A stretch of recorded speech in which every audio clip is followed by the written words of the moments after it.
I know. We finally get another Black Panther skin, and it's certainly a design choice. It's an even harder pill to swallow knowing that Spider-Man just became the first hero to not only get his sixth skin, but also the first hero to have two legendary tier skins at that. And of course, it looks absolutely crazy. But not all is lost, and we at least do have a reason as to why the King of Wakanda now looks like the King of My Nightmares and Broken Dreams. And I'm here to tell you, as told by the in-game lore, the story of how he exactly became this way. Now, the start of our story can be found in the Blood of Kings lore tab found in Black Panther's hero profile. It all started when T'Challa decided to travel to the Chronoverse occupied by the Fantastic Four in hopes of creating an allied relationship that would help solve not only New York's problems, but Wakanda's as well. And feeling too reluctant to share Wakanda's valuable vibranium as usual, T'Challa came up with another idea to assist in the vampire crisis by providing Wakanda's second most valuable resource as a potential cure instead, the heart-shaped herb, which not only is the source of the Black Panther's powers, but can purge the body of toxins and restore the user back to full health even if they're in critical condition. It's not long after his arrival, though, that T'Challa is forced to face a very difficult truth. His overconfidence in his assessment of New York's crisis would soon become the first fatal flaw to his plan. As he traveled east towards his destination, the headquarters of the Fantastic Four, located on the corner of 42nd Street and Madison Avenue, it wasn't long before he found himself passing a small group of vampires feeding on the blood of an unfortunate civilian. Ever since he was a boy, T'Challa had been trained to stalk the jungles in silence. He felt he would have no trouble slipping past the monsters unnoticed, as they all seemed distracted by their prey. T'Challa kept to the shadows, making not even the slightest sound,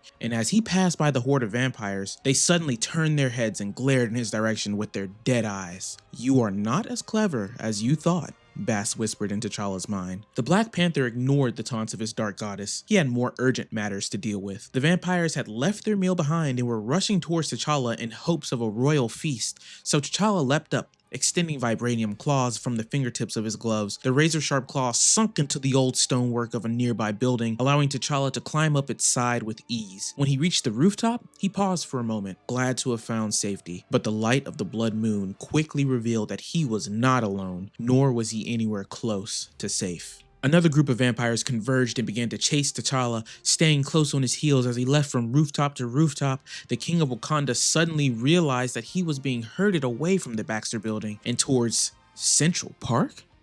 But why? "You have the blood of kings," Bass whispered. "They can smell it." Perhaps the goddess was right, T'Challa thought, but he had more than the blood of kings. He had their years of knowledge and training, he had their proud legacy, and he would not let it die here in the darkness. T'Challa stopped running and turned to face his pursuers. With a frenzy of furious kicks and powerful slashes, he began to thin out the horde, one vampire at a time, and before long, there were no foes left standing.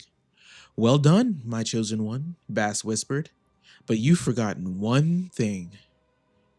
Black Panther turned to see another figure standing on the rooftop behind him. He was baffled that his heightened senses had not detected the new arrival. "Here, you are not the king."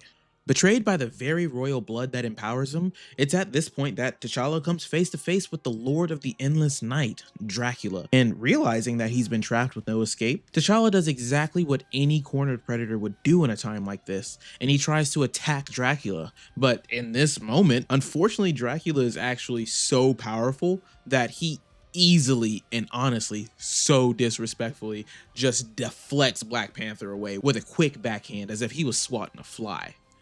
T'Challa gazed at the strange man approaching him. He was tall and slender with pale skin and long white hair, and he wore a finely tailored black suit with a long crimson cape. And his shoulders, they were adorned with ornate armor that met in the middle where the glowing crimson gem was mounted on his chest. "I really should slay you where you stand for striking down so many of my devoted soldiers," the man said.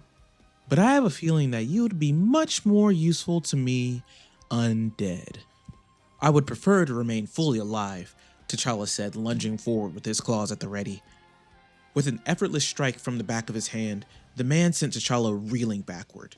T'Challa instinctively dug his claws into the rooftop to prevent himself from plummeting over the edge. Pulling himself back up to his feet slowly, he took a moment to size up his new opponent. "Who are you?" T'Challa asked. "I've gone by many names over the centuries," the man replied, "and I'm known best as Dracula." Dracula walked over to T'Challa and stared at him in his eyes. As badly as T'Challa wanted to attack his foe again, he felt as though he had somehow lost complete control over his own actions. Compelled by the Lord of Vampires, the King of Wakanda fell to his knees. "But you can call me your Majesty," Dracula finished with a grin, his sharp fangs flashing in the moonlight. After giving one of the most disrespectful backhands and dropping some of the coldest villain dialogue, Dracula then uses his plus 10,000 aura boost to lunge at T'Challa with a classic vampire bite. However, there was still one thing that the fallen king had in reserve. His impenetrable vibranium suit not only blocked Dracula's bite completely, but it retaliated against the assault with one of its many self-defense mechanisms. Infuriated, Dracula turns to the source of his newfound power, the blood Chronovium shard gifted to him by Dr. Doom. "This crystal is infused with forbidden magic," Dracula said, "and soon it will be my key to ruling this world. But for now, let it be my key to conquering yours." Still unable to move, T'Challa found himself completely enveloped in the glowing red energy emanating from Dracula's shard of the blood red Chronovium. "He is remaking you in his image," Bast said in T'Challa's mind, her whisper turning into a growl. "How dare he? You belong to me!" "Not any longer," T'Challa grunted, feeling the transformation taking place within him. Bast's growl grew into a roar, but was suddenly silenced as the energy surrounding T'Challa began to fade. T'Challa slumped to the ground, exhausted and hungry. "How strange," Dracula said as he stepped closer to the collapsed T'Challa. "Your blood smelled so sweet before, like a rare flower on the African plains, but now it's lost its bouquet. You are no different than any of my other minions." "That is where you are wrong," T'Challa said quietly. Mustering every ounce of strength left in his body, T'Challa fought against Dracula's control, rising to his feet and staring Dracula straight in the eyes. "I am no mere minion," he said. "I am T'Challa. I am the Black Panther, and I am the king of Wakanda." With that, T'Challa slashed at Dracula, knocking the shard of blood Chronovium from the unsuspecting vampire's hands. The crystal skidded across the rooftop, balancing precariously on its edge. Dracula broke eye contact with T'Challa and raced to grab the crystal before it plunged down into the street below. "And I shall be your end," T'Challa finished. When Dracula turned once more to face his defiant foe, the Black Panther was already gone. Not even the slightest scent of blood was left on the wind. Furious, the Lord of Vampires let out a piercing howl that could be heard echoing across all of Manhattan. Now, in his horrifically twisted vampire form, unfortunately we don't get much more information on T'Challa's exploits in the City of the Eternal Night. However, we do know that even in his corrupted state, the King of Wakanda stood true to his word. In the chapter Midnight Missions from this season's comic, Eternal Night Falls, we get a brief aside from Moon Knight revealing not only how a lot of the other characters ended up with their Eternal Night costumes, but some information revealing that T'Challa has indeed been busy. Some of my crew are proud to be doing what we do so well. Wolverine and the Winter Soldier wear the Iker like it's a badge of honor. So does the new girl with the giant sword that speaks Japanese. She may be a better hunter than I am. But the others don't want their reputations to be tarnished by the blood we're spilling. Good thing Stark has an endless flow of cash and a knack for design.